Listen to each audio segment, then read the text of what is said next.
So excited for our guest today, Dr. Anna. She is the Chief Research Scientist at Athlete Blood Test. She's doctor, registered dietitian specializing in sports nutrition, and she is just a wealth of knowledge. I love following her, both Athlete Blood Test and her personal Instagram account. So many good tips on there that I often share with my athletes. But Dr. Anna, I will let you take over the show so people can just learn as much as they can from you. Well, thanks, Andy. I appreciate that. And thank you everyone else for joining. I was so excited when Sandy reached out about speaking with you guys tonight. I am an athlete, well, I guess more of a former athlete myself. I don't compete anymore, but I did when I was a little bit younger in school and then also in college. So I kind of live and breathe the athlete life. And my husband is also, he's like a former pro athlete. So we like the active lifestyle. And so it fits really nicely in with kind of my research and what I do professionally as well. So as Sandy mentioned, I'm a registered dietitian. I specialize in sports performance nutrition, and I got my PhD from Cornell University. I studied physiology, and I'm really interested in how exercise impacts the body and kind of how it responds on a more micro level. So looking at biomarkers.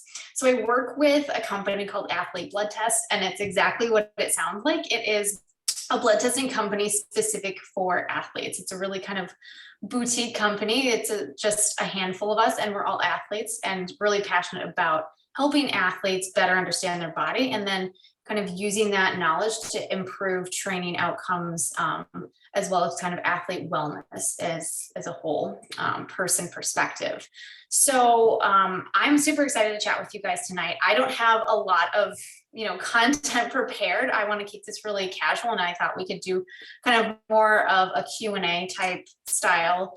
Otherwise, if there are certain topics that you guys want to cover, I would be happy to dive into that. I can talk about nutrition for days. So you just kind of point me in whatever direction you are interested in, and we can go from there. So I don't know, Sandy, did you have specific questions or topics you wanted to cover? Well, I'll actually ask one for one of my athletes who couldn't make it. She's coaching her daughter's soccer team right now.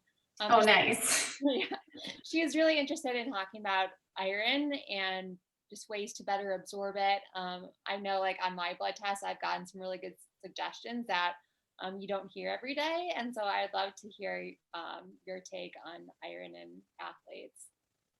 Yeah, iron is such an important nutrient. So iron's a critical mineral, and what it does is it helps our red blood cells carry oxygen to our working muscles while we're exercising, really to all our tissues all the time. But especially when we're running, it's going to carry that oxygen to our muscles, and then it's going to carry the waste products, so things like carbon dioxide, as well as lactic acid, and kind of all these byproducts away from the muscles. So think of iron in your red blood cells kind of like an Uber. Its job is to shuttle things around.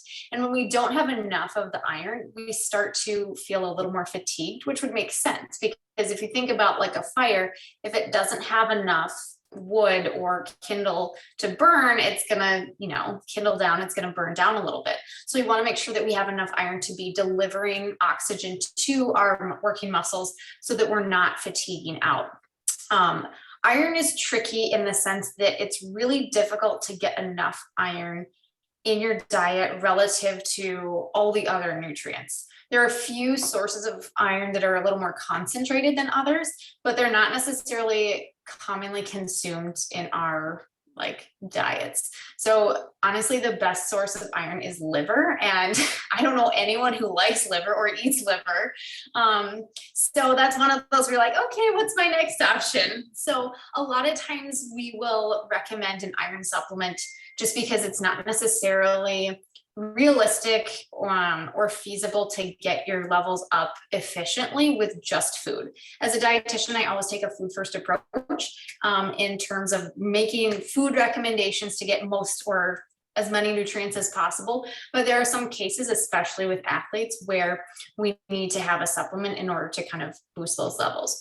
Shellfish is a really good source of iron if you're maybe a vegetarian, or a pescatarian, and so you have some fish. So things like clams, mussels, oysters, those are some good sources. As well as some kind of darker poultry, so like chicken thighs or turkey thighs, things like that. But if you are, plant-based or you're vegan and you don't want to have the animal sources, there are other options as well. So you've got kind of your broccoli, your spinach, dried apricots, raisins, those types of foods can be really rich in iron. But one thing to keep in mind is you want to make sure that you're cooking your vegetables. So things like spinach and broccoli, you want to cook them because there's something called phytates and phytic acid. And what those are, they're compounds that actually block iron absorption. So if you cook them, you can kind of deactivate the phytates so you're able to absorb the iron. So that's something to keep in mind. If you do need to take an iron supplement, it's important that you get your blood levels checked before you start taking a supplement, because iron is a mineral that can actually be dangerous if it accumulates in your body. It can cause organ failure. So you don't want to just think like, oh, well, I'm a runner and most runners are low in iron, so I should take an iron supplement and start popping iron pills. There are genetic conditions that can cause you to actually absorb more iron and kind of store it more readily in your body. And I actually have that condition. So my iron levels tend to be a little higher. So I just have to be a little more careful about taking iron supplements than most people. So that's one of those things where you don't know unless you know. So testing can be really helpful with that. So getting a genetic test is really easy to do, and that's something that can kind of give you some more insights in terms of like what might be helpful with taking an iron supplement, or maybe you don't even need supplements. In terms of kind of other options, you can certainly cook with cast iron, again, if you're going kind of more the plant-based option. And you can actually get these little, like, I forget what they're called, but they're like these little cast iron pieces that you can put in your like cookware if you don't have like iron cookware. And that acts the same way, as it can kind of enrich your foods with some iron, and it still is, vegan, and you don't have to worry about incorporating other kind of supplements with that. Another option with runners is if you can run on softer surfaces, that can actually help with your iron levels, because if you're running on pavement or really hard surfaces, it increases foot strike hemolysis. And that's just a fancy way to say that when you run and your hip foots the ground, it actually can kind of break open some of your red blood cells, and you can lose iron that way. So if you're able to run on like, softer surfaces, grass, turf, gravel even, can be really helpful, not just for your bones and for your joints, but also for the iron. And then also with taking the supplement or even the iron foods that you're having, you want to avoid some compounds that can interfere with the iron absorption. So one of those is coffee and tea. These have things called tannins in them, and that can again act kind of like the phytates and sort of block that absorption. Other things are eggs can also interfere with that, as well as calcium. So if you're having, some spinach and, tofu, try not to have that with like cheese or, a glass of milk, just because some of that calcium can interfere with the iron absorption. So that was kind of like a lot of word vomit about iron, but I did write an article for Triathlete magazine. And so if you just Google, I called it, I think it's Beyond Eating Red Meat, and Triathlete magazine, you should be able to find the article. If not, like, you can shoot me an email and I can send you the link to it, because I talk a little bit more strategically about the different ways that you can improve iron. But I think the big misconception is that like you have to be eating red meat in order to get your iron levels up, and that's just not the case. You have options in terms of your training, your foods, and then supplements as well, and ways that we can effectively get your iron levels up if you choose not to eat kind of the animal products. So that was a good question. To expand on that a little bit, one of the recommendations I got on one of my blood tests was to take an iron supplement every other day in hopes that like it would help absorption. which is like, it's not something like I heard all the time, but I thought that was a really good piece of information for people to know. And I think it's working for me. Yeah, that's a really good point. So there's some interesting research showing that every other day is actually more beneficial for iron absorption than taking it daily. It depends on the person. If you're one of those people who gets messed up by the every other day concept and you just end up forgetting every night because you're like, oh, I think I took it last night, then it's probably better to just take it daily. But if you can set a reminder or somehow remember to just take it every other day, then yeah, that can be a really effective strategy. Another idea is to take your iron like right after a workout. Because when we exercise, there's a compound that increases called hepcidin, and hepcidin blocks iron absorption from our gut. So if you go for a run and then, maybe you have like your post-workout like meal or snack or whatever, and then you have your iron supplement, let's say before bed, 3 hours later, that hepcidin has already increased. So you're not going to be able to absorb as much as if you had taken it earlier. And hepcidin peaks between 3 and 6 hours post exercise. So if you can get that iron in, you can absorb it before that hepcidin increases and you don't really have to worry about it. Or you can just wait and take it at least 6 hours after your workout. But that can be a little tricky, especially if you're doing like 2-a-days. There are only so many hours in the day. So the thing is, some people will with their like give upset stomach. And if that's the case, you can try taking it before bed. And that way you can kind of avoid any of the GI issues or stomach upset that you might have with the iron, because you want to make sure that you take it on an empty stomach. And if you can, add a little bit of vitamin C to go with it, and that can improve absorption even more. So you could either take it with like a vitamin C supplement, or even just like a swig of like some lemon water or a sip of like orange juice or something like that. It doesn't have to be a lot, but just a little bit can help with the absorption. That was great information. Thank you. And just expanding on this a little bit more, I know other people want to ask questions. Is there anything like mountain athletes or people who live at like high altitude have to consider? Would like downhill running be like the same type of stress as like running on pavement? Yeah, that's a really good point. So the eccentric with the downhill running can certainly add up in terms of your iron levels. And altitude in and of itself is a really big iron suck. I've seen athletes who have pretty good iron levels and they go up to altitude and I swear their iron just like absorbs and just evaporates. Yep. Because I'm like, you were gone for a week and your iron like plummeted. So if you do go up to altitude to train, you definitely want to make sure you check your iron levels before and then have a strategy to like supplement while you're there to help offset some of that iron loss. If you live at altitude, your body's going to be, acclimated to that. So that's not quite as big of an issue. But it's more of that change in altitude and your body's not accustomed to that starts to potentially be problematic with iron levels. That's really good. Cause like every summer for me, like I've noticed like I have to be on top of my iron intake a little bit more just between like going up to 10,000 feet and like mountain running. And so that's something I definitely noticed myself. So I'm really glad like you touched on that, because I know I have other athletes who like it's just something to keep in mind like every summer for mountain running. So yeah, I will let other people ask questions. So if anybody wants to unmute themselves and ask a question, go for it.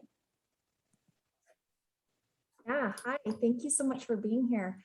I was wondering if you could speak to the difference between iron versus ferritin, and why is it important to test both, or if it is important to test both of them? Yeah, that's a great question. So they're both kind of iron. So it can be a little confusing if you're looking at your blood test and it says iron and then it says ferritin. So ferritin is just the stored form of iron. So this is kind of like your body's reserve. And then iron, or what we measure in your blood, is kind of like what's working for you at the moment. So a good analogy would be kind of like if you look at iron as money. So your savings account is like your ferritin, and whatever money is in your wallet or your purse is your iron. So you can go to the store and you can spend whatever is in your wallet. Like you can use that right away, but you maybe don't have access right away to your savings account.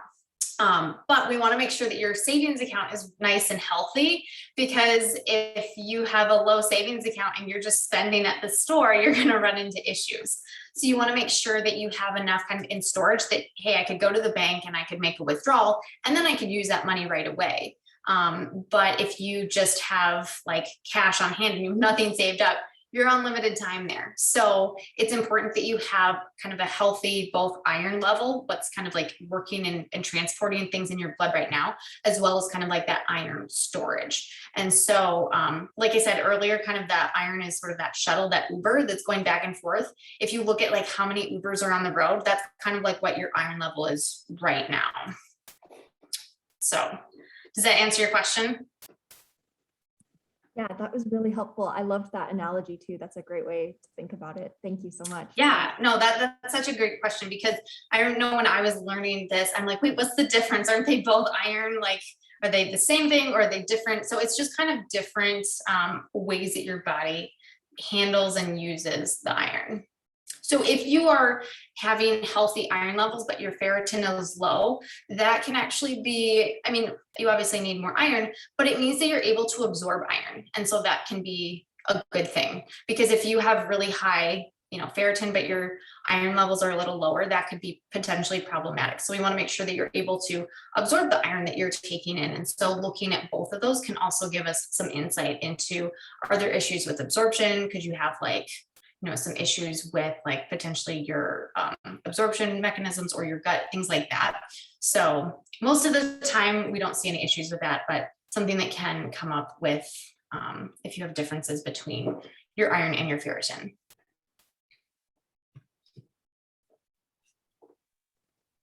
Great question. Any other questions? I had a question on omega-3 fatty acids, like DHA. Yeah. Is that something that's probably worth monitoring for athletes, or especially as like a plant-based athlete? Sometimes it's hard to get that if you don't eat seafood. I was wondering what your thoughts were on that. Yeah, no, that is a good question. So I would recommend that you take an omega-3 fatty acid supplement. I take a vegan-based omega-3 supplement just because I don't want to deal with the fish aspect of it. But omega-3 is really helpful because what it does is it helps reduce the inflammation. And anytime we're exercising, we're generating inflammation. And inflammation kind of gets a bad rap because, we hear all about how inflammation is bad, but inflammation in and of itself isn't bad. It's just when it becomes rampant or unchecked that it becomes problematic. So if you have a little bit of inflammation, your body says, okay, there's like a little bit of fire over here. I need to go and put that out. And so that's how we kind of get healthier or get, fitter from exercise, is it increases our body's capacity to put out those fires. And so when we have more fires going on because of the exercise, sometimes that can be a little overwhelming for the body. And so taking an omega-3 supplement can just increase your body's kind of ability or capacity to help put those fires out. So it can also help with things like joint lubrication and just kind of overall joint health, which is so important for runners.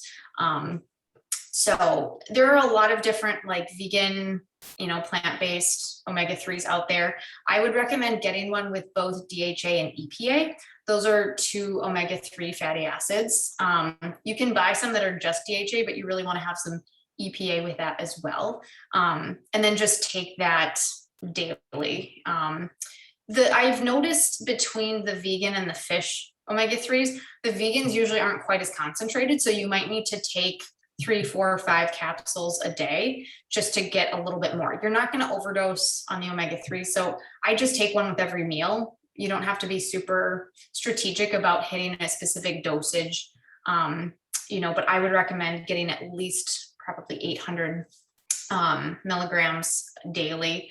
But I've seen some recommendations up to 3,600 a day for athletes. So again, there's a wide range. You don't have to go overboard, but I would definitely make sure you're getting that daily. Thank you for that great answer. I have a question from the chat. This question says, I'm an older athlete. She won't say the age, but she's a baby boomer range.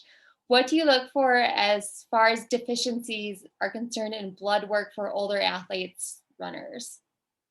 Yeah, so this is a good question. So when you look at deficiencies, or I guess suboptimal ranges with older athletes, it can be a little more challenging when it comes to some micronutrients, just because sometimes absorption isn't quite as great with older, let's say, master athletes than some younger ones. It really depends on the athlete and kind of like your diet and what you're eating, in terms of, you know, what we might see. Certainly with hormones, obviously, if she's postmenopausal, then we wouldn't be seeing the hormone fluctuations that you would with a premenopausal athlete. You also want to make sure that you're getting adequate vitamin D. There's some really interesting research looking at vitamin D and how that's helpful, especially for bone health. Postmenopausal women can sometimes have issues with lower bone density because the estrogen has stopped increasing with their cycle. So making sure that she's getting enough vitamin D is important, as well as some of the other, like I said, micronutrients. Calcium is really key to make sure that you have that bone mass, because once you hit really over like 30 years old, you can't actually increase your bone density. It's kind of a one-way downhill slide. So the best we can do is try to maintain that bone density. And so that's exactly what we want to do. So if you've got some resistance training incorporated, that's really important. So lifting weights, strength training, in addition to your running, and then getting those critical nutrients in kind of around the workout.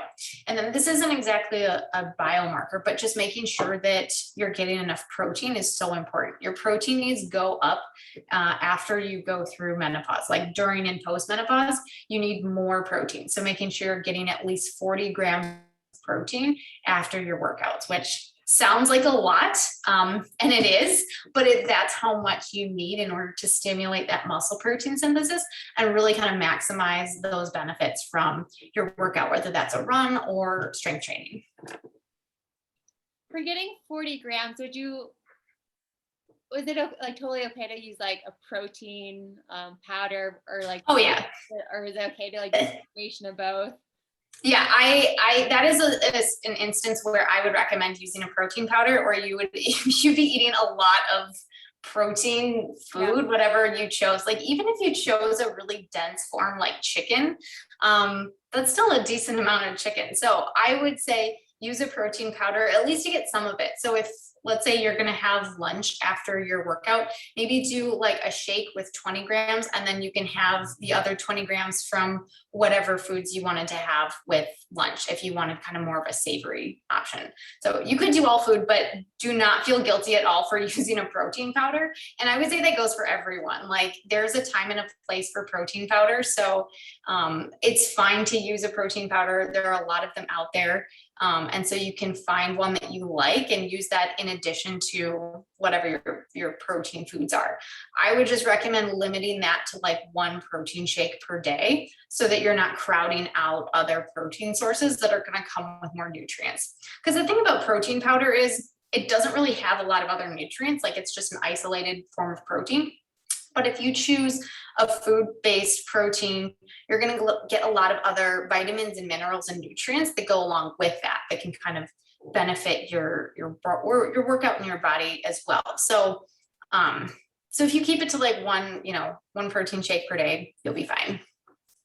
I think that's a great recommendation. It's typically what I do is like a protein shake after a run, and then just like get the rest from food throughout the day. Just 'cause it's so much more simple that way. Yeah, and a lot of times like you don't have much of an appetite after a workout, and so it's really important to eat when you're done with your workout. Especially for women, our kind of post-workout window is about 45 minutes, so you're probably not going to have much of an appetite within that time span. So if you can have a protein shake or a smoothie, or something with some protein and some carbohydrate, then you can maybe eat a real meal a little while later when you do feel hungry and have more of an appetite. While we're on this topic, if nobody else minds me asking, I've heard quite a bit that taking protein right before bed can help. Is there truth to that? There is. So there's some really cool research looking at muscle protein synthesis with pre-bed protein. And so they've done studies with casein, which is a type of milk protein, and it's a slow digesting protein. And so they've given different doses and looked at the response. And there is something magical about 40 grams of protein before bed. They've done 20 grams, 30 grams, 30 grams plus leucine, which is a branched chain amino acid that's responsible for stimulating the muscle protein synthesis. But even that wasn't quite enough. So for some reason, 40 grams is like this magical threshold. So taking 40 grams of protein before bed can be really helpful because it's going to give your body a steady stream of amino acids while you sleep. And so that can be helpful because otherwise, if we think about it, you're doing a run during the day and then you're sleeping, your body's trying to recover, and we recover the most while we're sleeping. And so if we are asleep and we're not giving our body the building blocks that it needs for repair, it's definitely going to hinder our recovery process. So by taking some protein before bed, you're essentially giving your body the building blocks that it needs to be doing the tissue recovery while we sleep. So I've recommended that to some of my athletes. It's also another way to help reach your protein goals for the day because athletes have higher protein needs. Even runners, I think early on there was a misconception like, oh, well, if you're not a bodybuilder, you don't need more protein. And you definitely do, even if you're an endurance athlete. So it can be a little challenging for some people to hit their protein goals during the day just with food. And so having 40 of those, before bed can really help you hit that goal if it's a little bit higher and you find it difficult to eat that during the day. Thank you. I really appreciate your response on that. Yeah. Does anybody else have questions? Yeah. Can I throw out a question about fluid intake and hydration? Yeah, absolutely. Oh, great. Yeah. Thank you so much for being here and answering questions. So basically, I'll just give you a quick example. As I do a lot of my training more towards the 10K distance, and then like to mix in a little bit of the half marathon and like half Ironman distance, maybe once or twice during the year. And I find that when I step up the training and racing at that distance for that period of time, that find that it's harder to manage the hydration, and I find I'm getting dehydrated more so than I thought, and especially I'm on the East Coast and used to a little more humidity, and then go out to some drier climates and I think, oh, this is great weather and it's beautiful and everything, and then sure enough, I underestimate the dryness, especially in an area like Colorado or somewhere else similar to that, and I find that I just get a little bit drained, but don't realize that until after. So, I mean, would there be some, I know it's a kind of a general question, but some way to gauge a balance between being properly hydrated and then not overhydrated and cramping or anything else like that? Yeah, that's a good question. Hydration is a really tricky subject. It's almost, I think, harder than nutrition because it's so individualized. Everyone is going to have a different sweat rate and how much salt you lose. So do you think you lose more salt in your sweat? Like, do you notice you have white, like on your forehead, on your temples, or like on your underarms or anything, or do you not notice that? Great question. And yes, I do notice that. And I hadn't noticed that before until I got up to the longer distance, being out for a longer period of time. And then all of a sudden somebody pointed it out to me, and that was something, unusual. So just trying to figure out in training and racing how that works. And yes, to your point, it is individualized, certainly understandable. Yeah, so I would say, knowing that I would probably increase your sodium intake with your fluids during the race or during training.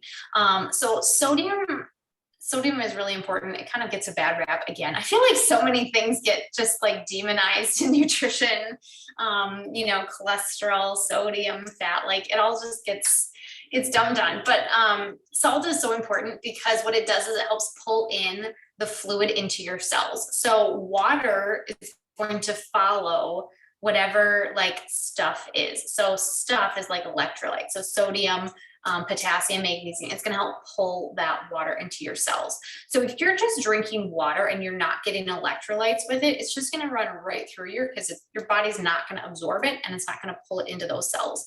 So by adding some more electrolytes, that's going to help rehydrate you and pull more of that water into the cells. So you could try some different kind of fluid training protocols. And I would say test yourself at some different climates, if that's possible, different temperatures, especially if you kind of have an estimate of what your races might be like in terms of, temperature and weather wise. So if you think it's going to be 40 and rainy and cold, that's very different than if it's going to be 90 and humid. So if you can then do a sweat test at those different kind of climates or temperatures, then you can get a better sense of roughly how much fluid you would need. But I see a lot of athletes underestimating how much sodium they need. I've seen some athletes lose up to 2,000 milligrams an hour. So you might need a lot more than you think. So I would start with, just some basic like electrolyte tabs that have a decent amount of sodium. And there are some kind of hyper concentrated drinks out there that have a lot of sodium. I think Scratch Labs is one, and their most concentrated is like 1,500 milligrams, I think, per like serving. So that's been one that's been really helpful for some of my athletes who lose a lot more fluids. So if you're an athlete who is, I guess, on the slower side and you're not finishing super quickly, you actually are at an increased risk of being hyponatremic, which is like low electrolytes. And so you want to make sure that, you're not consuming just plain water. Some is fine, but making sure that you have some sort of electrolyte drink that's going to have what you need to be keeping you hydrated, because if you're just grabbing water at the aid stations, or that's what you're sipping on throughout the race, you're going to be diluting those electrolytes over time. So by the end, you've got those electrolytes are so few and far between that you can have issues with like cramping. And that's when people get confused. They're like, I've been drinking water, how am I cramping? It's not so much about the fluid as it is the lack of sodium and other electrolytes. So that would be my recommendation. You can also get sweat tests done. I know there are a couple, I don't have a good like recommendation in terms of like where to get a sweat test. If you live near like a university that has like an exercise physiology program, a lot of times like you can go in and they'll do a sweat test on you and they'll measure how many milligrams of sodium you're losing in your sweat, and that can be really helpful. But I don't have a good recommendation in terms of like an at-home testing kit that you can do. I'm looking for one, so if I find one, I will let them know and you can follow up with that. But it's definitely something that we need, because I have a lot of athletes who kind of struggle with the whole like fluid balance thing. So great. Thank you very much. Appreciate it. Yes. Good luck. It's a game, but have to figure it out. It totally is. It's part of the process. And it's one of those where just like the more experience you have, the longer you kind of are in the game, the more you can kind of refine it and get closer and closer. So you'll get there. It's just a matter of trial and error, I think, to some degree. That was like such a great question, because a lot of athletes struggle with that. And I think, as you mentioned, like a lot of athletes don't actually realize like how much sodium they might need to take in for themselves. And I realized over the past few years, I can take like quite a bit of sodium and I feel so much better. And that's because it helps with like muscle function and brain function. And so like, you can correct me if I'm wrong, but if you're low on sodium, then your muscles, it's harder for them to contract when you're running. And so like, I can feel that when I'm low on sodium or dehydrated. So I'm really glad you asked that question. Yeah, that was such a good question, Mark. So, and you're completely right, Sandy, that you do need sodium for muscle contraction. So if you are low, that can cause issues with cramping, and just your muscles can feel a little more kind of heavy is the best way I can describe it. And you just feel kind of like heavy and slower. So don't be afraid to add some salt. And one thing that I tell my athletes is to salt load the day before your race. So you don't have any specific target to hit, but just adding some extra salt can be really helpful. So add some soy sauce, have some pickles, some canned soup, or like some broth or something like that that's going to be higher in sodium, because that can help so you stay hydrated longer throughout your race. Depending on how long your race is, you might not be able to avoid dehydration, but if you can prolong that as long as possible, that can increase your performance for a lot longer than if you're starting off with just, adequate hydration. You're going to become dehydrated pretty quickly, depending on the race conditions and how long it is. So if you're doing, a marathon, an Ironman, ultra running, something like that, that's going to be, hours and hours, you're going to become dehydrated. It's just a matter of like to what degree and when. So if you can, try to delay that, that is to your benefit, because we know that as little as 2% dehydration can affect performance. And if you're performing at like a higher level, that's a huge difference between, first and fifth place is like 1%. So you really want to make sure you have everything dialed in with that. I have more questions. If anybody else wants to jump on, please ask away. I could talk to you all day. Yeah, I love this. So don't be shy if anyone has questions. I do have one quick question. You may have just spoken to this a little bit, but if an athlete has noticed that they've been more sore than usual, or maybe they're not recovering as properly as they would like, and they're hitting their sleep needs and managing stress, from a nutrition approach, what would you recommend? Maybe like noticing how much protein you're getting throughout the day. Is there anything else from a nutrition approach that you would recommend for athletes? Yeah, that's a good question. So it kind of depends on the athlete and what their situation is, how old they are, what kind of training they're doing, what's their training volume. But assuming, like you mentioned, their sleep is okay, making sure that they're getting enough protein is key. I see a lot of women not get enough protein. There's this sort of underlying conception that like, oh, if women have too much protein, it makes them bulky, and that's so far from true.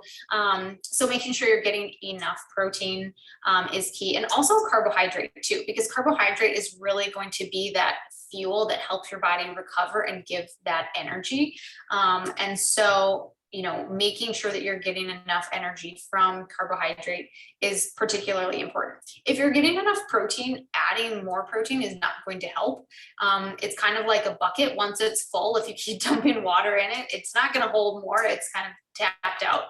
So your body is the same way when it comes to protein. So once we kind of hit our limit, adding more is just kind of a waste. It's not necessarily going to hurt you. It just isn't really helpful. So using additional carbohydrates to really help with that muscle repair, I think would be the most important thing, because that's the fuel that your body likes to use for the recovery process.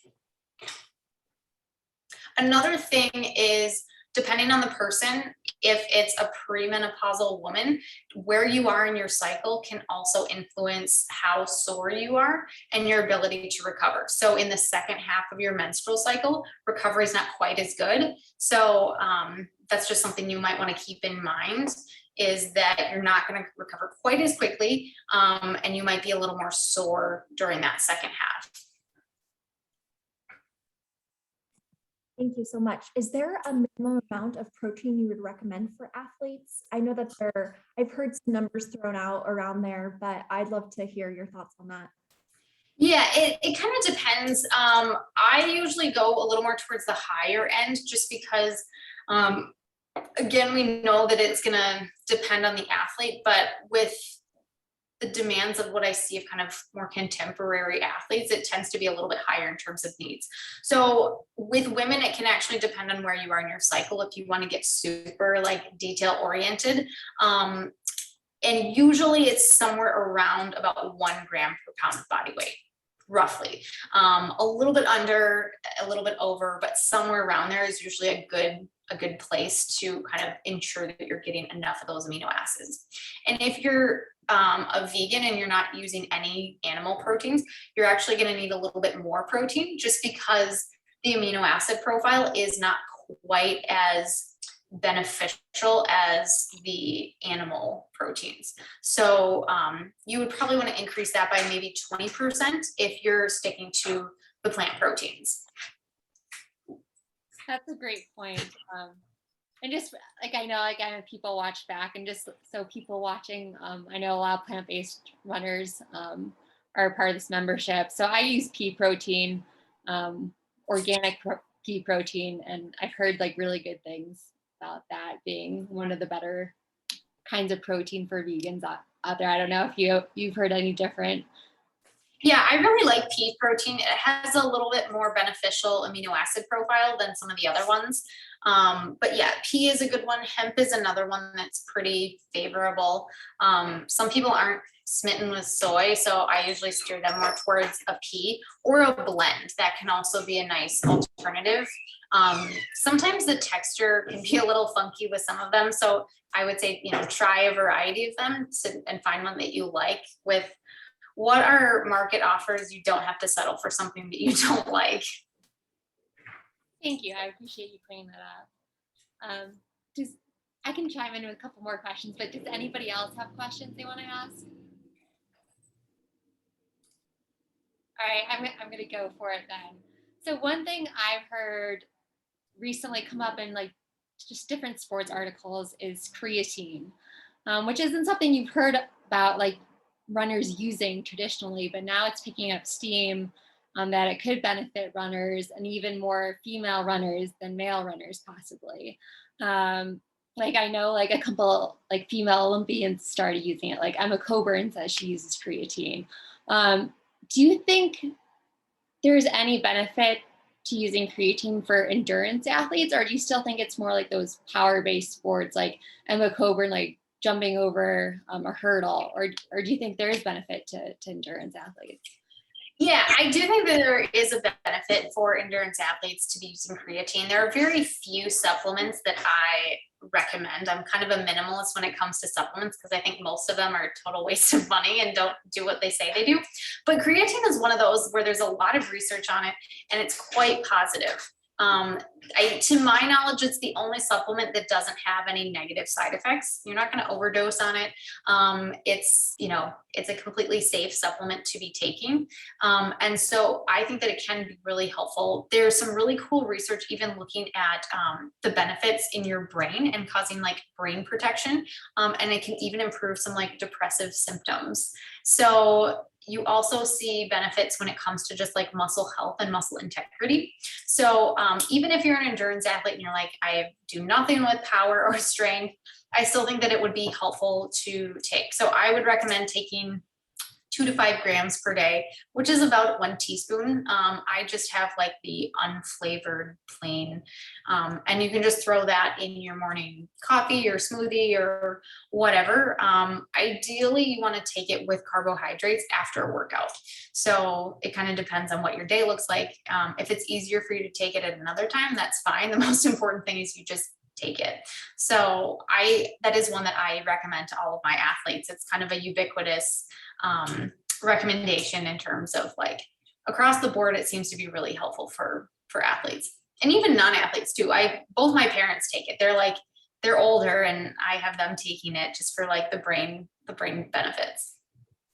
I appreciate you saying that because like I did enough research where I started testing it out on myself over the past like 2 months. And I think I've noticed some benefit, but I wasn't at the point yet where I was going to start recommending it to all my athletes because I'm like you and I don't want to take any more supplements than necessary. And I know there's been a lot of research saying, as you mentioned, that a lot of supplements don't do anything or they can have some not so great ingredients in them. So yeah, I really appreciate you clearing that up, especially with like all the different articles that have started coming out about that subject.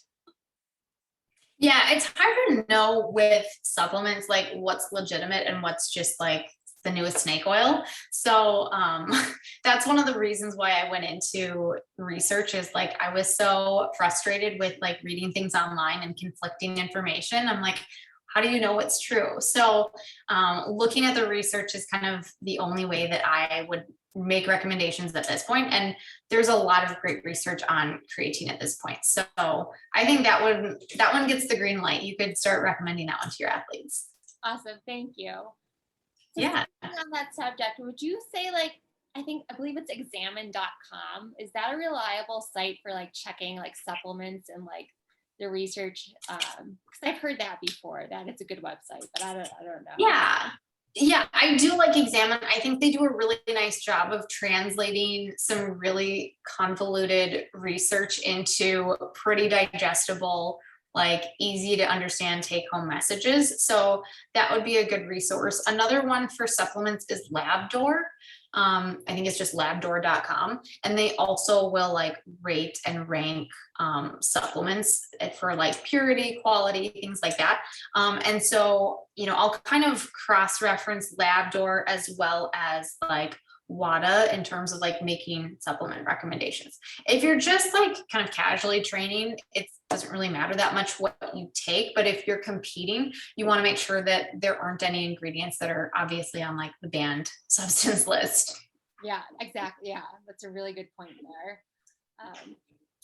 So I have one more question. Of course, if you think of questions along the way, feel free to ask them. My last question is things that I've seen, I believe it's low in athletes, is like their white blood cell count. Is that correct? Is that normal?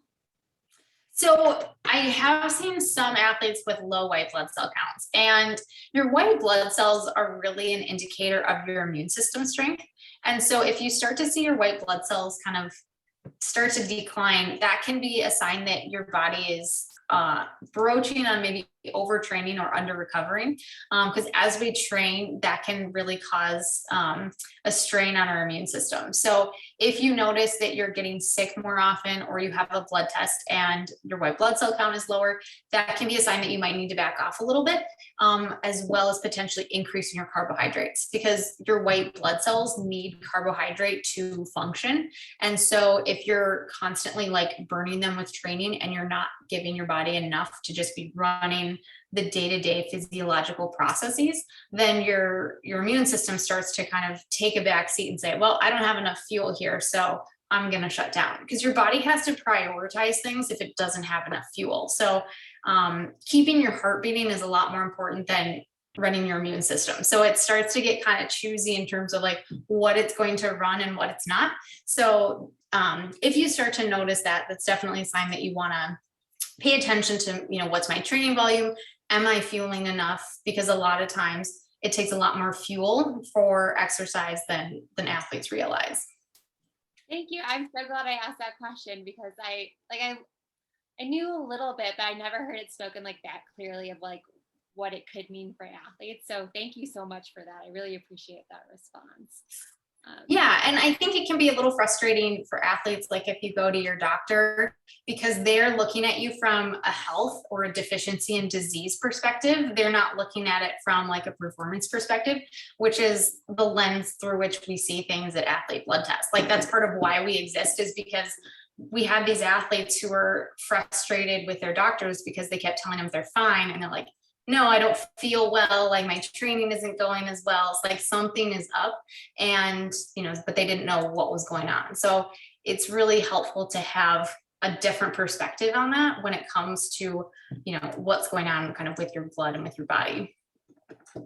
Thank you. Yeah, Sage, I just want to say Sage and I have loved working with you and Athlete Blood Test, and it's just such a wealth of information, and you're just a really nice people too. So like anybody watching this, like they're a great crew. Awesome. And there is a special discount code for everybody who's watching this live, and then when we reshare it. So yeah, just cannot say enough good things about Athlete Blood Tests. And obviously Dr. Anna is just amazing. I've learned so much just from this conversation. As I said, I could talk to you all day. This has been so great. Do you have anything else you'd like to say? No, it's been so much fun chatting with you guys. I would be happy to come back anytime, or if anyone has questions, you are more than welcome to reach out. I'm very responsive to email, or you can find me on social media too. That works. Yes, follow Athlete Blood Test and her personally on Instagram. As I mentioned before, I love her Instagram account. Just a wealth of knowledge and like little tidbits to help you just throughout your running journey. Does anybody else have any questions before we go? All right, I think that's it. Thank you so much. Really, like, this was so helpful. I know it's going to help a lot of our athletes, so thank you. Oh, my pleasure. Well, I wish everyone the best of luck.